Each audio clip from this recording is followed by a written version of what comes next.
Hi, hello everyone. I am here at Fort San Pedro, Cebu City, Philippines.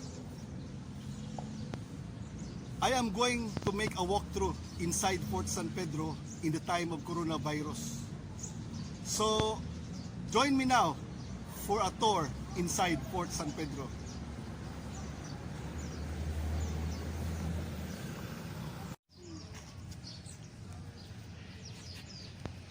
This is Fort San Pedro, the oldest Spanish fort in the country. Built upon the orders of El Conquistador Miguel Lopez de Legazpi. Construction started on May 8, 1565. This fort symbolizes the first Spanish settlement in the country. And Miguel Lopez de Legazpi was the first Spanish Governor General from 1565 until his death in 1571. Over the years, Fort San Pedro was a military fortress by the Spaniards from 1565 up to 1898. In 1899, when the Americans came, it was occupied and made a military camp by the American colonial government from 1900 up to 1941. During World War II, it was also occupied by the Japanese imperial government. Fort San Pedro, a very historical place, is considered to be the #1 tourist destination in Cebu. Tourists from all over the world visited this place because of its historical value. This area is where the image of the Lady of Good Remedy is located. This is the patroness of Fort San Pedro. History would have it that this image was found inside a well at Fort San Pedro in the early 18th century, called Pozo de la Virgen. This is one of the oldest Spanish well in the country.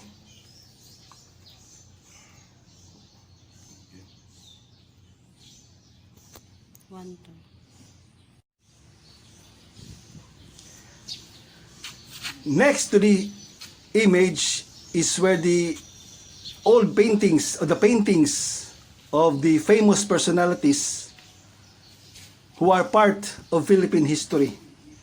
This is the gallery of Fort San Pedro.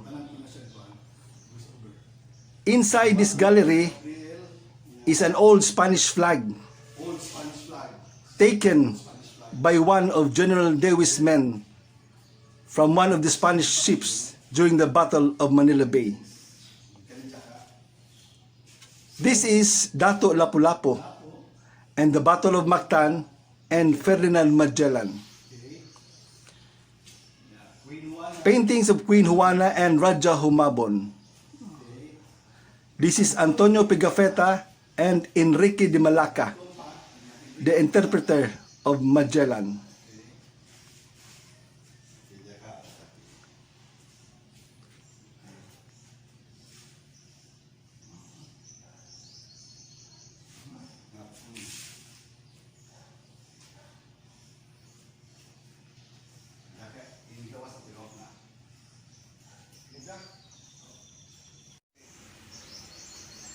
Now, we are going to the second level of Fort San Pedro. So this is the passageway all the way to the second level. At the right side is the Vivienda del Teniente, the official quarters of the lieutenant of the fort during the Spanish period. This place is turned into a photographic museum where old photographs of Cebu is displayed here. These photos were taken during the American colonial period from 1900 to 1940 and is now owned by Mr. Benchua and family.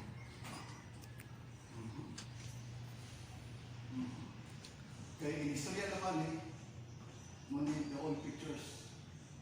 Fort San Pedro. At the back of Fort San Pedro, no? See that, see that.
This is Bastion La Concepcion. Facing Fort San Pedro, this is located at the right side. So we have four to five cannons in this area.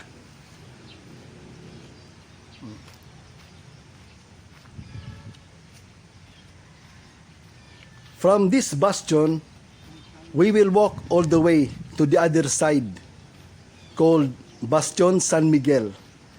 So this is the walkway or the passageway at the second level of Fort San Pedro.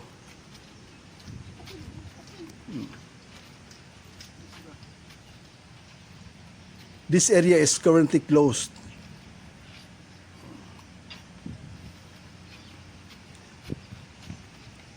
So this is Fort San Pedro, huh? At my right side is the Cuerpo de Guardia. Legend has it that this area is the most haunted place at Fort San Pedro. So at my left side is a commanding view of Plaza Independencia.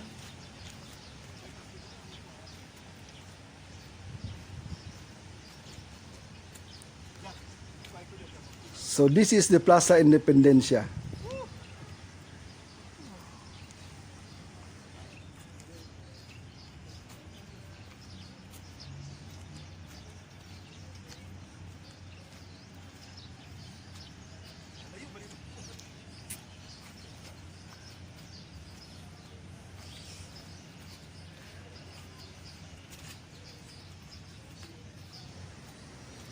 I am now at the Bastion San Miguel.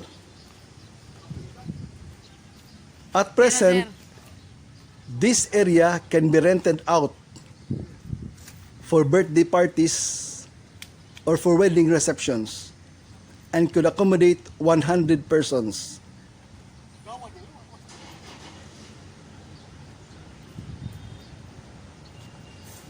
So this is Bastion San Miguel.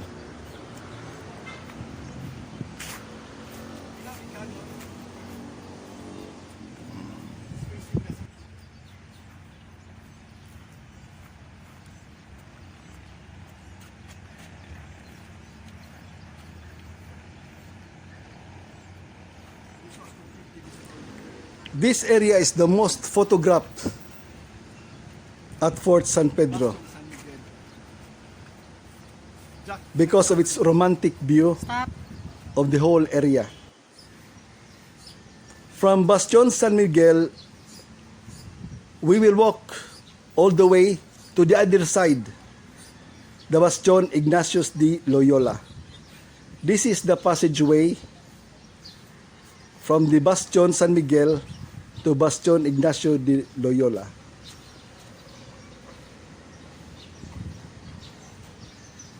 From this area, you can have a commanding view of the courtyard of Fort San Pedro. At my right is the courtyard of Fort San Pedro. At my left is the nursery of the Parks and Playgrounds Commission.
Kuha aning buwak. Flowers. Kuha pa diri? Bilang kaso. Hi. Hi. Sumuha dyan ako ito. Hi. Sila ka.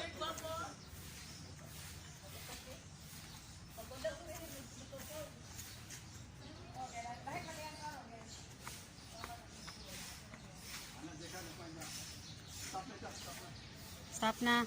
Okay. So that's it, no? The tour ends here. Walking through inside Fort San Pedro in the time of coronavirus. So this is a very historic place. And in fact, the oldest Spanish fort in the country.